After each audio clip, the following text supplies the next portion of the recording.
Hello friends. आज हम इस वीडियो में व्यतिकरण एवं विवर्तन में अंतर पढ़ेंगे। पिछले वीडियो में हमने एकल स्लेट के कारण फ्रोनहोफर विवर्तन पढ़ा था, जिसमें केंद्रीय उच्चिष्ट की तीव्रता सबसे अधिक प्राप्त होती है। बाकी अन्य द्वितीयक उच्चिष्टों की तीव्रता केंद्रीय उच्चिष्ट की तुलना में कम प्राप्त होती है। तो आज हम व्यतिकरण विवर्तन में अंतर पढ़ेंगे। देखो, ये व्यतिकरण है, ये विवर्तन है। तो जो सबसे पहला जो अंतर है वो परिभाषा के आधार पर देंगे। इसमें परिभाषा आएगी और इसमें भी क्या आएगी, परिभाषा आएगी।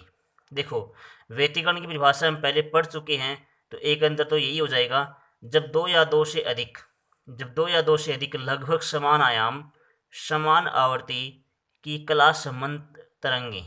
ठीक है, तो हमने ये इसकी आवश्यक शर्त भी पढ़ी थी कि समान आयाम समान आवर्ती कला संबंध तरंगे। कला संबंध का मतलब क्या होता है कि वे तरंगे जिनकी कला समय के साथ नियत रहे। ठीक है, तो व्यतिकरण की परिभाषा क्या होती है, जब दो या दो से अधिक लगभग समान आयाम समान आवर्ती की कला संबंध तरंगे परस्पर अध्यारोपित होती है। तो व्यतिकरण में क्या होता है, अध्यारोपण होता है दो तरंगों का, जिनका आयाम आवर्ती और कला संबंध तरंगे होनी चाहिए। तो परस्पर अध्यारोपित होती हैं, तो यह घटना व्यतिकरण कहलाती है।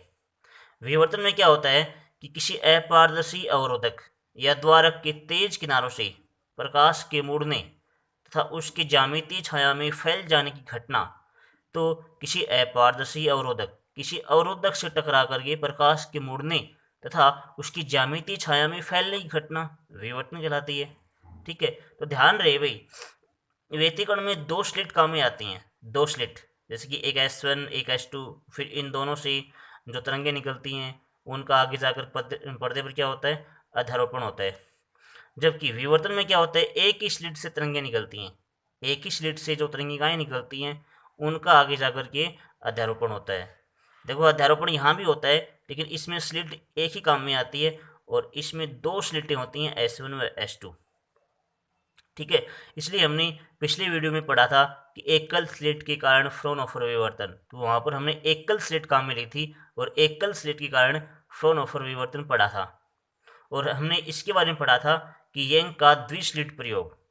व्यतिकरण में हमने यंग का द्विस्लिट प्रयोग पढ़ा था, जिसमें हमने दो स्लेटें काम में ली थी, S1 व S2। तो ध्यान रहे, व्यतिकरण में दो स्लेटें S1 व S2 और विवर्तन में एक स्लिट ऐसे काम में आती है और जिससे निकलने वाली तरंगिकाओं का अध्यारोपण होता है।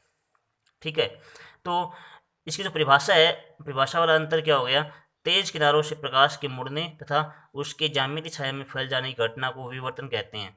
तो एक तो अंतर ये हो गया, एक अंतर ये हो गया। अब देखो, दूसरा अंतर क्या है, इसमें अदीप्त फ्रिंज की तीव्रता शून्य प्राप्त होती है।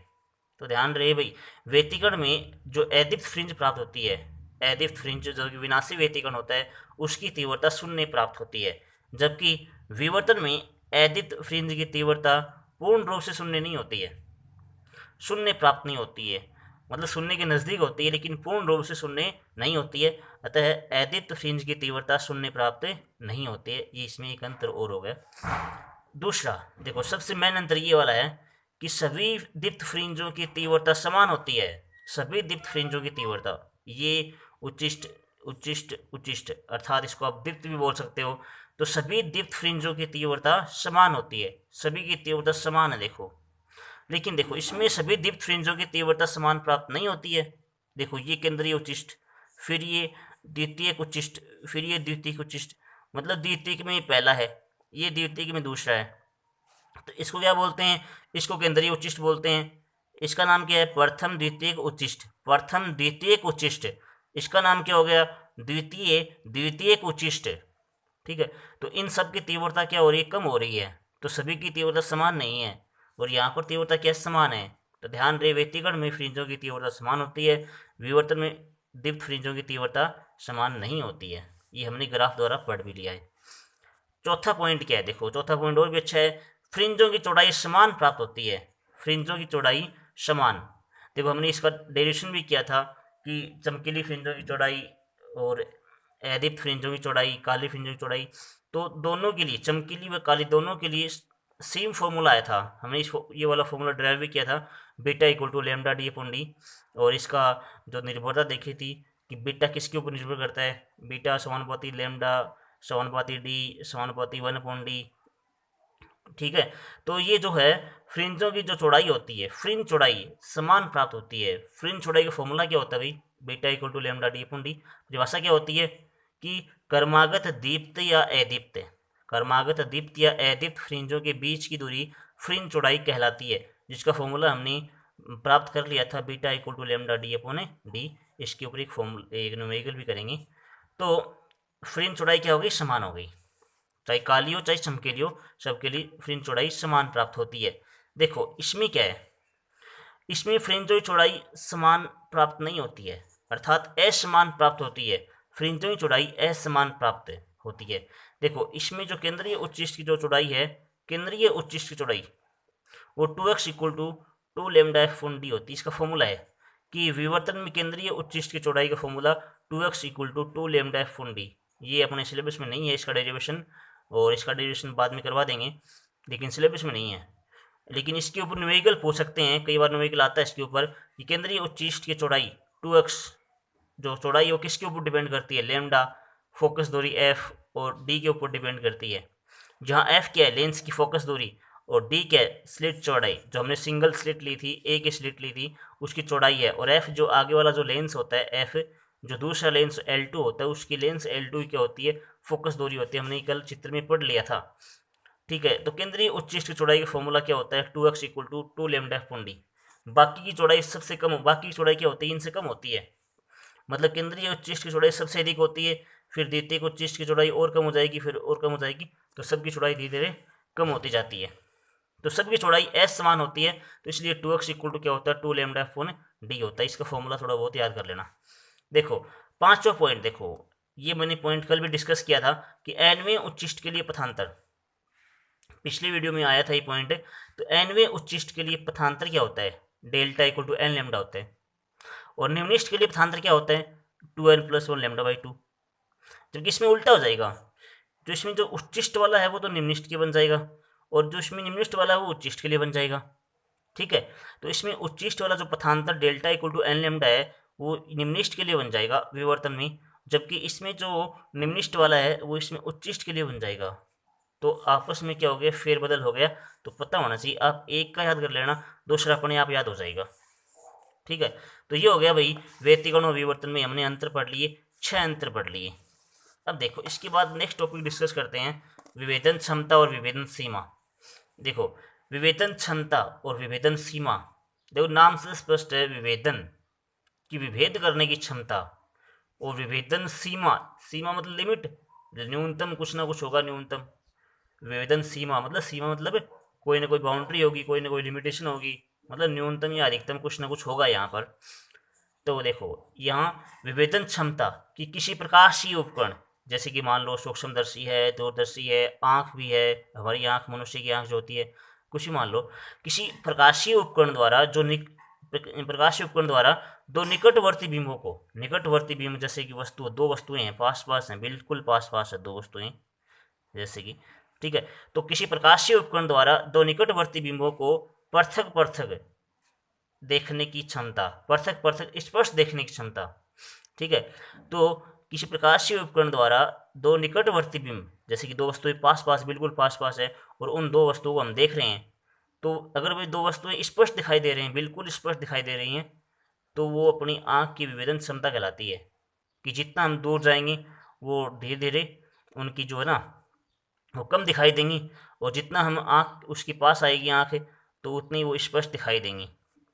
तो जितना हम आँख को दूर लेकर जाएंगे तो वो वस्तुएं स्पष्ट दिखाई नहीं देंगी, और जितना हम जो आँख है वो उसके पास लेके आएंगे तो वो हमें वस्तुएं स्पष्ट दिखाई देंगी।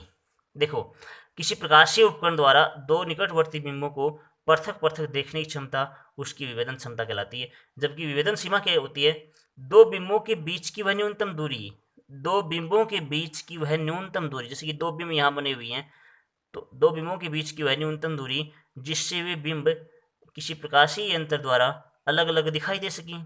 मतलब न्यूनतम दूरी है इनके बीच की, वो किसी प्रकाशीय उपकरण द्वारा, जैसे कोई मतलब प्रकाशीय उपकरण यहाँ है, दूरबीन मान लो, तो किसी प्रकाशीय उपकरण द्वारा वो पृथक पृथक दिखाई दे सकें। तो इनके बीच की वह न्यूनतम दूरी जिससे ये किसी प्रकाशीय उपकरण द्वारा पृथक पृथक दिखाई दे सकें, स्पष्ट दिखाई दे सकें, तो उस प्रकाशिक यंत्र की विभेदन सीमा कहलाती है। तो ध्यान रहे, पृथक पृथक देखने की क्षमता विभेदन क्षमता कहलाती है, और दो बीमों के बीच की वह न्यूनतम दूरी जिससे वे बीम किसी प्रकाशिक यंत्र द्वारा अलग अलग दिखाई दे सकें, वो उसकी विभेदन सीमा कहलाती है। तो नोट, नोट क्या है, विभेदन क्षमता विभेदन सीमा का क्या होती है, व्युत्क्रम होती है। जो विभेदन क्षमता होती है और विभेदन सीमा होती है, आपस में एक दूसरे क्या होती हैं, व्युत्क्रम होती हैं, आपस में व्युत्क्रम होती हैं। तो विभेदन क्षमता बराबर क्या हो जाएगा, 1 बटा विभेदन सीमा, या फिर आप विभेदन सीमा का फॉर्मूला निकाल सकते हो कि विभेदन सीमा इक्वल टू क्या हो जाएगा, 1 बटा विभेदन क्षमता। तो ये फॉर्मूला, विभेदन क्षमता और विभेदन सीमा एक दूसरे की व्युत्क्रम होती हैं, पता होना चाहिए। अब देखो, हम विभेदन सीमा को उदाहरण द्वारा समझेंगे। विभेदन सीमा को उदाहरण द्वारा समझेंगे, देखो कैसे आएगा। हम आंख द्वारा 1 मीटर दूरी पर स्थित, हम आंख द्वारा 1 मीटर दूरी पर स्थित दो रेखाएं, जैसे कि ये दो रेखाएं हैं, दो वस्तुएं हैं, 1 मीटर दूरी पर हैं। तो एक मीटर नहीं, 1 mm। तो आंख द्वारा 1 mm दूरी पर स्थित दो रेखाएं 3.6 मीटर दूरी तक स्पष्ट दे सकते हैं। 1 mm दूरी पर स्थित दो वस्तुएं हैं, एक वस्तु ये है, तो दोनों 1 mm दूरी पर स्थित हैं, उनको हम 3.6 मीटर दूरी तक क्या दे सकते हैं, स्पष्ट दे सकते हैं। तो 3.6 मीटर दूरी तक स्पष्ट दे सकते हैं। तो इनके बीच की जो न्यूनतम दूरी होती है वो उसकी विभेदन सीमा हो जाएगी। तो स्पष्ट दिखाई दे रही हैं और 3.6 मीटर दूरी तक स्पष्ट दिखाई दे रही हैं, तो ये 1 mm क्या होगी इनकी, ये इनकी विभेदन सीमा हो जाएगी। देखो यहाँ से अपन विभेदन सीमा निकाल सकते हैं कि न्यूनतम कोण निकाल सकते हैं। ये न्यूनतम कोण कितना बनेगा, तो न्यूनतम कोण या न्यूनतम दूरी, यहाँ पर एक ही बात है भाई, न्यूनतम दूरी भी आ जाता है कई बार, कई बार ये न्यूनतम कोण भी आ जाता है। तो न्यूनतम दूरी या न्यूनतम कोण, तो आंख की विभेदन सीमा थीटा इक्वल टू, यहाँ पर जो न्यूनतम दूरी बन रही है वो 1 mm, और ये त्रिज्या कितना बन रहा है, 3.6 मीटर। तो कोण इक्वल टू क्या होता है, चाप बटा त्रिज्या, चाप बटा त्रिज्या। तो ये इसका चाप हो गया, ये त्रिज्या हो गई। तो चाप यहाँ पर 1 mm है और त्रिज्या यहाँ पर 3.6 मीटर है। तो चाप 1 mm, त्रिज्या 3.6 मीटर, तो चाप बटा त्रिज्या। तो 1 mm 10⁻³ होता है भाई, 1 mm 10⁻³ मीटर होता है। तो 10⁻³ मीटर, तो मीटर से मीटर कट जाएगा, 10⁻³ कितना हो जाएगा, नीचे आकर के 1/1000 बन जाएगा। तो 1/1000 और 3.6 भी है, तो काट पीट की इसका आंसर आ जाएगा 1/60 डिग्री, 1/60 डिग्री। ये वाला पॉइंट हटाएंगे तो ये पॉइंट ऊपर जाएगा, 10 बन जाएगा, नीचे 1000 आएगा, तो 1000 और 10 कट जाएंगे फिर ये, ठीक है। तो इसका आंसर क्या आएगा, 1/60 डिग्री। और 1/60 डिग्री का मतलब क्या होता है, 1 मिनट होता है। तो ध्यान रहे भाई, जो आँख की जो विभेदन सीमा होती है वो 1/60 डिग्री होती है, अर्थात 1 मिनट भी बोल सकते हैं। तो ये आँख की विभेदन सीमा का फॉर्मूला हो गया। तो हमने विभेदन क्षमता और विभेदन सीमा के बारे में पढ़ा, और विभेदन क्षमता इक्वल टू क्या होता है, 1 में विभेदन सीमा, और हमने व्यतिकरण और विवर्तन का के बारे में अंतर भी पढ़ लिया। Thank you.